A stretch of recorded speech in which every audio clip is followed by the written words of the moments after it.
The air conditioning of structures in the winter months requires a source of heat to maintain the desired temperature level in the space.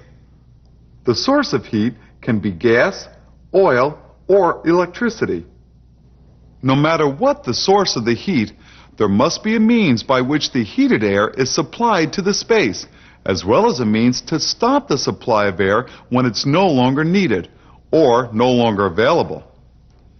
In this segment, we'll discuss the purpose and function of the controls that are used for each energy source to ensure safe and efficient system operation.